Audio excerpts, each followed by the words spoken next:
Welcome to Charts Today. My name's David Linton, and today's edition for Tuesday, the 24th of April, comes to you from London. Dollar continuing to climb this morning. We're just seeing it higher here, getting back above the cloud on the medium-term chart for the first time in a while. It's been several months before we've been back above the cloud. So dollar is just looking like it might be putting in a little bit of a recovery here. We're seeing it just coming off the bottom, looking stronger. We still do have downside targets hanging over us, but we've got a potential target of 2.7%, 3.3%. Dollar has some short-term strength and momentum with it.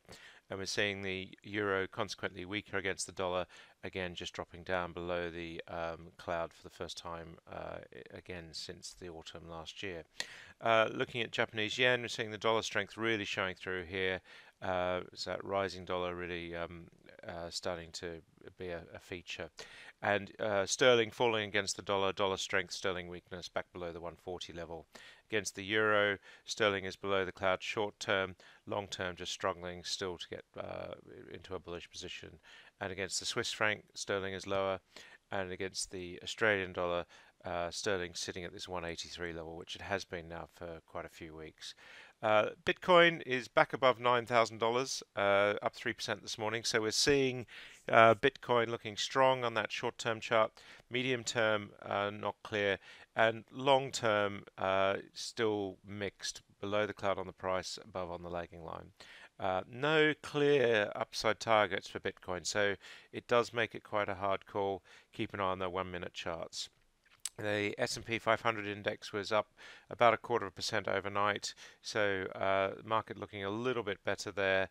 And we're seeing here the Nasdaq was up 0.4% as well. So again, just holding on there, and the Dow Jones also up overnight by a very small amount, barely changed. And the Russell 2000 index, the broader-based US market. Just looking again, just holding the position there. It was up 0.25%. So most of the indices much the same.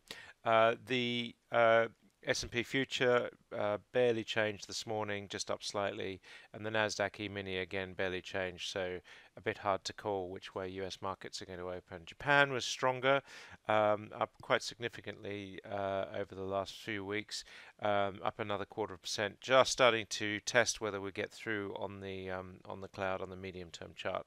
So FTSE 250 looking strong there as well. DAX looking stronger. The CAC Quarante also looking stronger as well.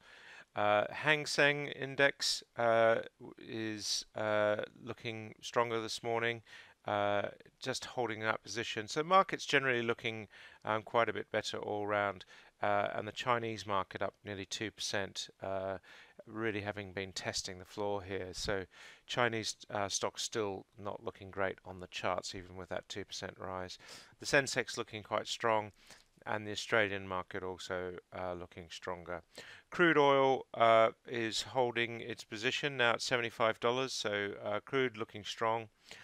This is Brent crude, of course, so just pushing ever higher. And WTI now really not far away from that $70 level. And of course, in the US, we will hear crude goes above $70 looking at the WTI measure. US nat gas sitting at 274, just really barely changed. Gold is up this morning very slightly, but bearish below the cloud on the short-term chart. Silver also fell quite sharply yesterday, so it's looking bearish short-term as well. US 10-year yields were nudging 3% yesterday morning. We're back at 2.96%. But it does look quite likely that we're going to break this $3 level fairly soon. And if we look at German bonds, bond prices falling, the bond market really does look like it's in crisis. Apple was up slightly yesterday, up 0.4%, but really in the scheme of things, not a big move, relatively weak. We do have downside targets here, the short-term downside target of 14% on Apple, so that is a worry. Amazon were up more strongly up 1.2%, just showing the relative strength versus Apple. Google came out with strong results last night, so it'll be interesting to see where they move today. And certainly still looking bullish on the short-term chart. Facebook just struggling at this 166 mark, and it'll be their results coming shortly as well.